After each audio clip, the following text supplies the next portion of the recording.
It's Thursday, January 11. In the headlines, several markets to be rehabilitated. Ground broken for a $6 billion bakery in St. James. In business news, Stocks and Securities Limited urges clients to submit their stock market brokerage information. Regionally, Trinidad and Tobago speaks on an intra-regional ferry service. And in sports, 5 Jamaicans on Bowerman Award watch list. This is the news on PBC Jamaica. I'm Simone Absalom Gale.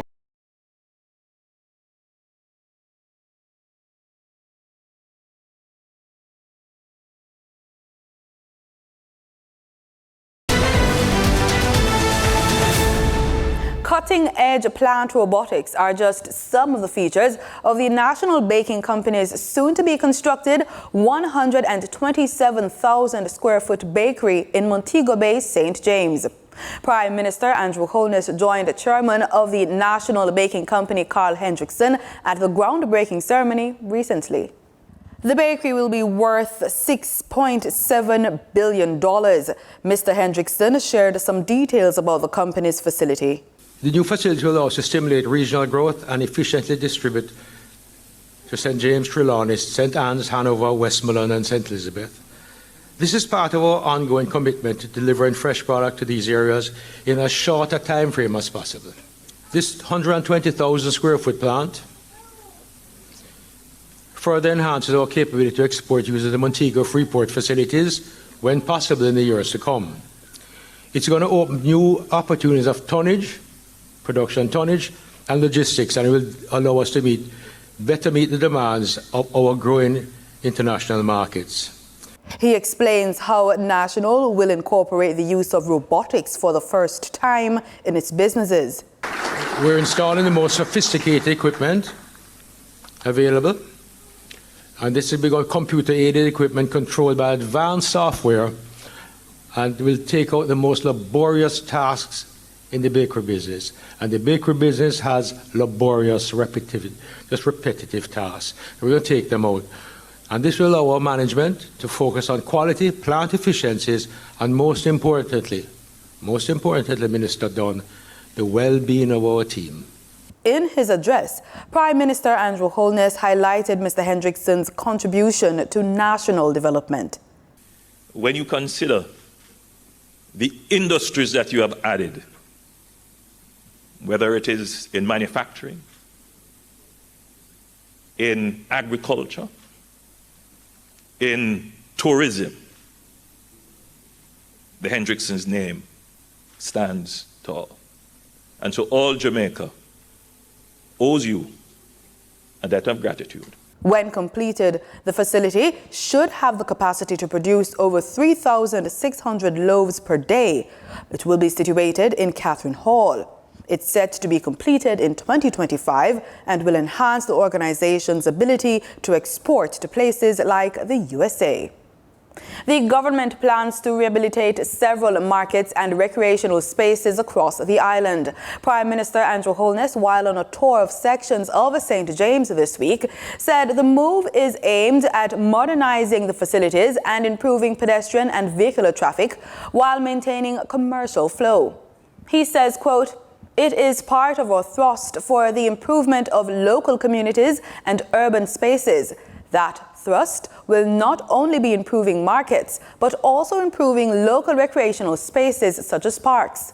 The focus on markets is primarily to improve the flow of traffic, both for pedestrian and for vehicular traffic in urban spaces." End quote. While touring the Charles Gordon Market, the Prime Minister announced that plans are in place to undertake a redevelopment of the area, but in phases, and the first phase starting with repairs of the roof. He told those gathered, quote, "We have started to repair the structures and beams, and then we will go to the inside of the market, take out the stalls, put in new stalls, repair the surface." End quote. The Prime Minister says substantial redevelopment will also be done on an adjoining informal market in the town, which experiences significant flooding when it rains.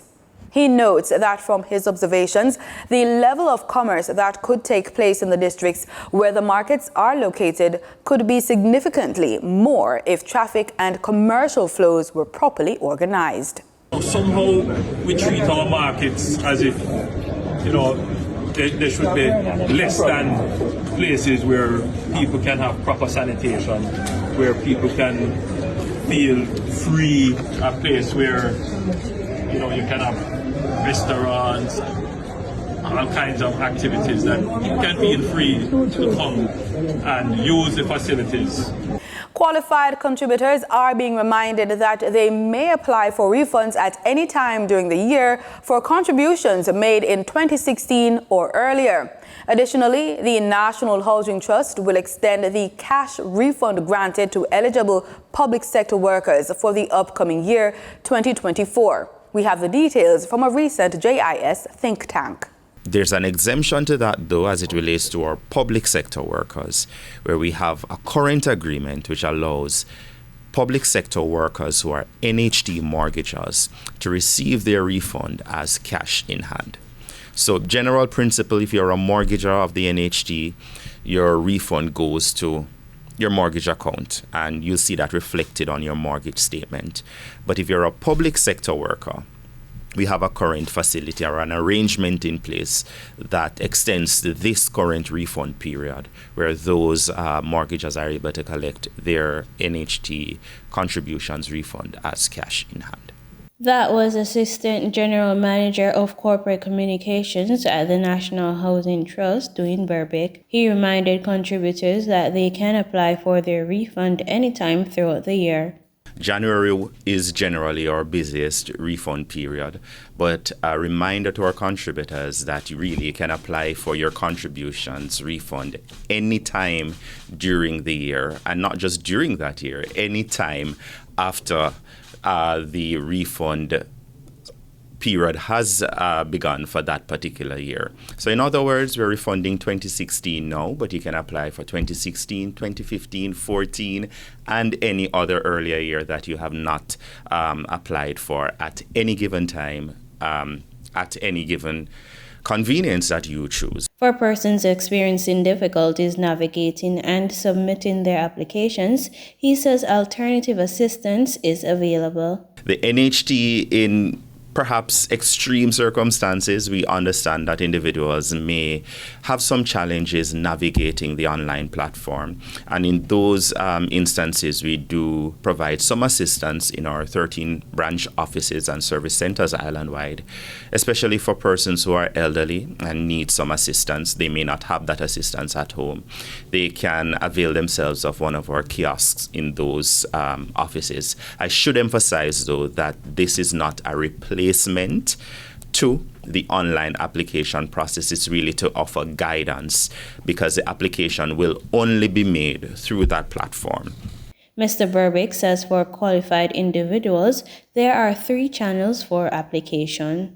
We accept applications through 3 channels. The NHT's website, nht.gov.jm. There's a landing page there where contributors can access the application portal. We also have our facility, NHT Online, which also allows our contributors to make applications there. And there's also our mobile app, NHT Online as well, available for download in both the iOS App Store and in the Google Play Store. Mr. Burbick also stressed the importance of applying for refunds safely. We've picked up on a particular trend of unscrupulous individuals sending out fictitious communication that purports to be from the NHT. And we want to emphasize that the NHT does not request contributors having submit an application to provide any further verification to the information that they would have provided at the time of application. For the news on PBCJ, I'm Denita Rodney. Eligible public officials are being urged to submit statutory declarations for their assets, liabilities, and income on or before March 31, 2024. The Integrity Commission, IC, says the prescribed threshold for public officials required to submit a statutory declaration was increased from $3.5 million to $12 million following approval of the Integrity Commission Total Annual Emoluments Exempt from Statutory Declaration Requirements Order 2023, which was passed by the Houses of Parliament.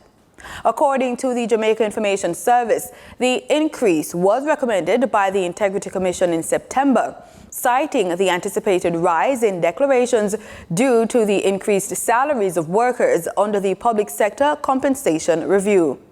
In a release issued to the media, the Commission stated that despite the increase in the prescribed threshold, public officials who occupy certain positions or perform certain functions will still be required to file statutory declarations. Further, the release stated that there are new filing requirements for Jamaica Constabulary Force and the Jamaica Defence Force officers, as listed in the 2023 Gazette of Positions to file statutory declarations.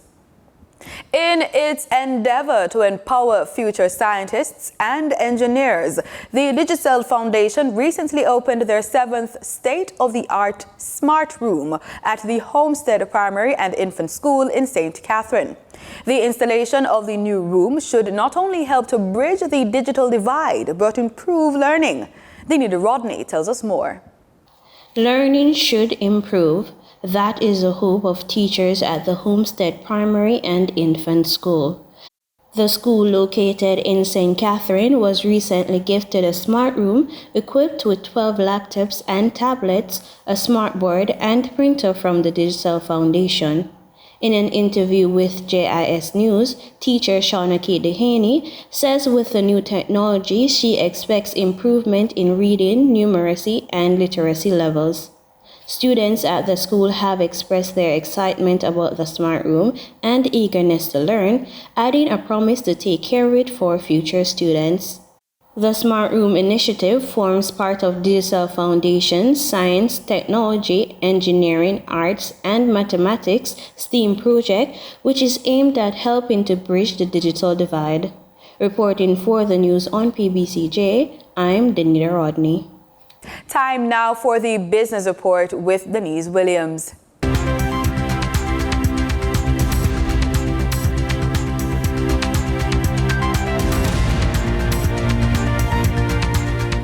Good day, everyone, and thank you for joining us on the Business Report.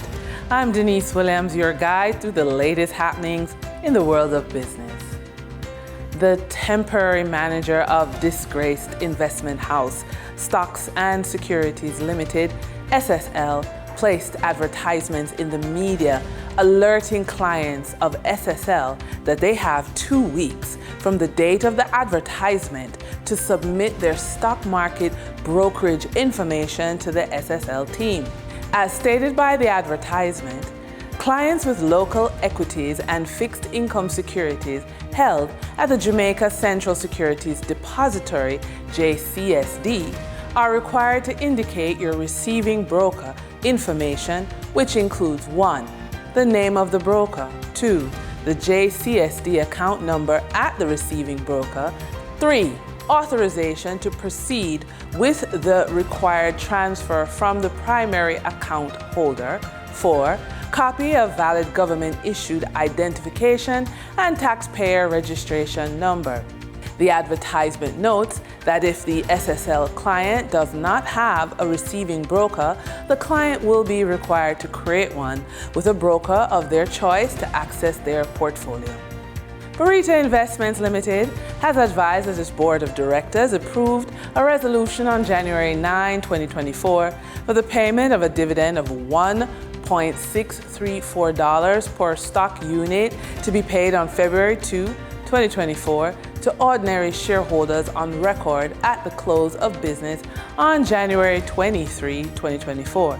The ex-dividend date is January 22, 2024. Massey Holdings Limited has advised that Ms. Wendy Kerry, Senior Vice President, Corporate Governance and Corporate Secretary, has been appointed as Acting General Counsel effective January 8, 2024.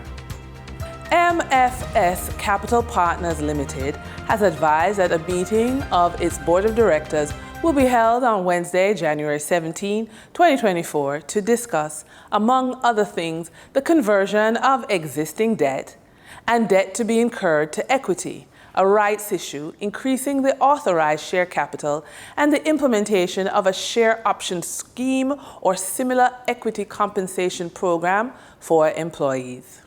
For our credit report tip of the day, when your credit score is strong, you have negotiating power in various financial transactions. Whether it's negotiating interest rates on loans or getting better terms on a mortgage, a high credit score gives you leverage to secure more favorable deals. And with that, we wrap up today's business report. I'm Denise Williams. Appreciate your company. Stay well informed, stay ahead of the curve. Until our next update, take care. In regional news, according to Trinidad and Tobago's Prime Minister, Dr. Keith Rowley, the region has taken a concrete step towards improving its food security. Terrion Brown Campbell has the story. Only recently, you would have heard of the closing of discussions and the readiness to establish a regional cargo ferry service between Guyana, Trinidad and Tobago, and Barbados.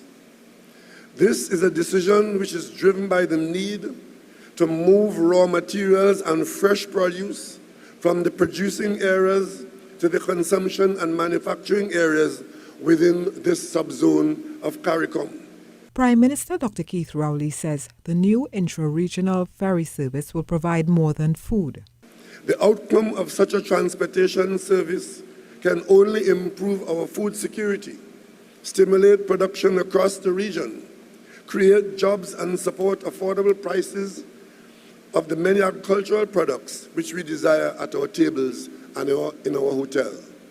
The Prime Minister adds, while the three nations have agreed to the project, there still needs to be agreement at the local level.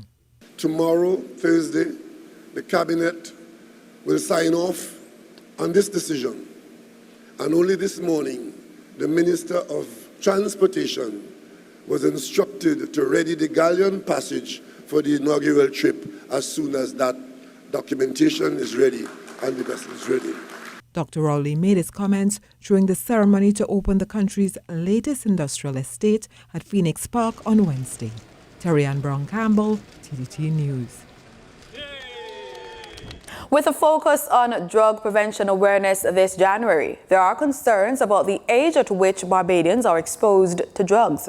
Calling attention to the matter, Clinical Director of Marina House, Alison Gotip, reminded CBC Morning Barbados that addiction has no respect for the individual. Gone are the days where you can think that an addict is someone who is in a particular neighborhood looking through garbage. These are persons who are having jobs, who do have very high skill sets.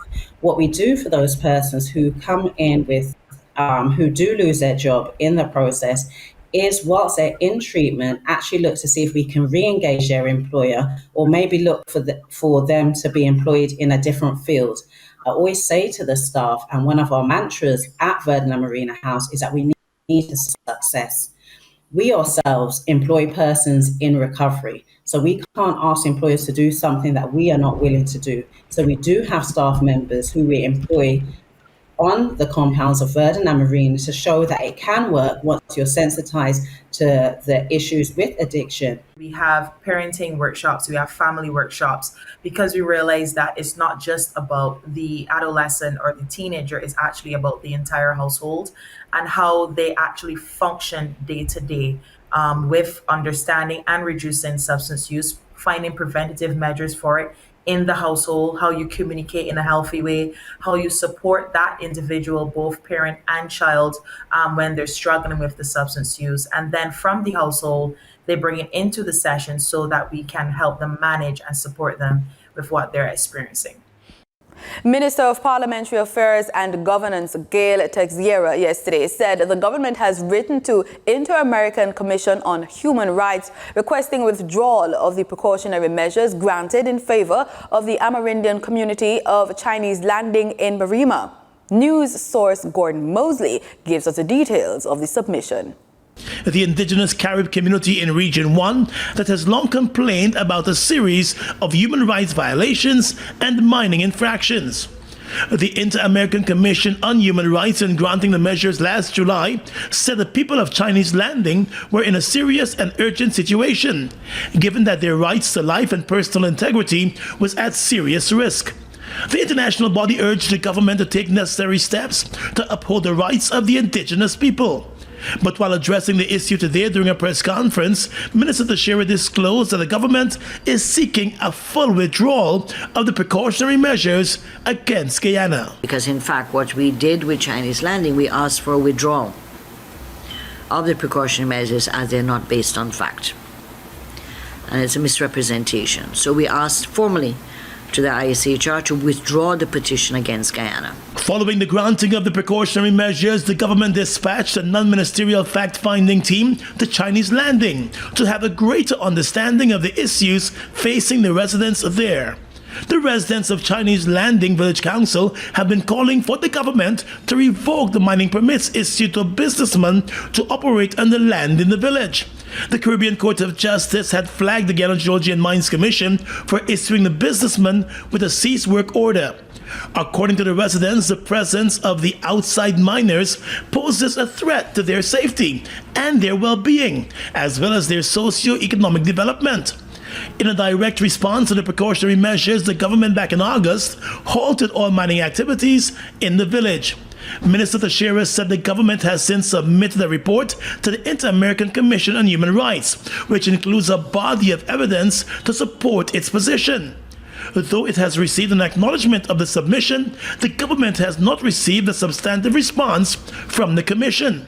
But the Chinese Landing Village Council is not the only group which has filed a petition against the government at the level of the Inter-American Human Rights Commission or at the level of UN organizations. According to the governance minister, while not a single petition was filed against the country between 2015 and 2020, a total of 9 petitions have been filed since 2021 by a number of non-governmental organizations, including the Guyana Press Association, the International Decade for People of African Descent Assembly Guyana, and the Amerindian People's Association, among others. Only 4 petitions were filed between 1999 and 2015. Minister Teixeira said the increase in petitions recorded since 2020 is not a reflection of increased human rights violation on the part of Guyana, but rather a reflection of the society's confidence in the complaints mechanism in place based on international conventions signed onto by the country.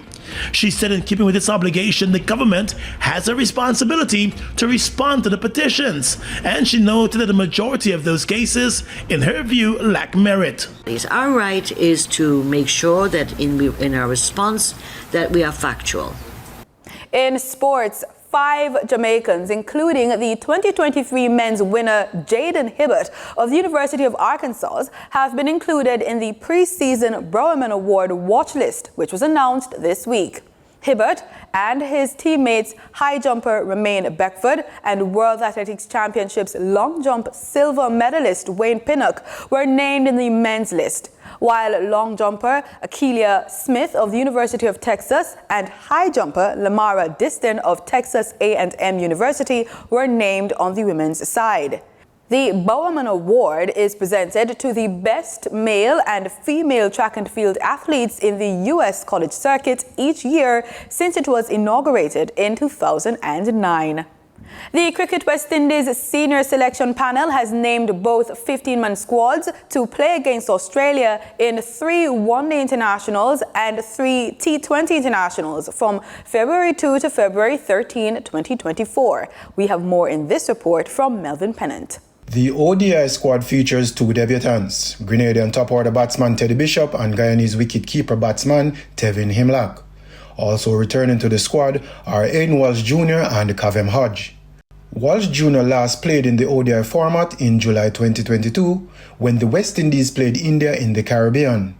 Hodge made his debut in June 2023 when he played in all 3 matches against the UAE in Darren Sammy's first series as head coach.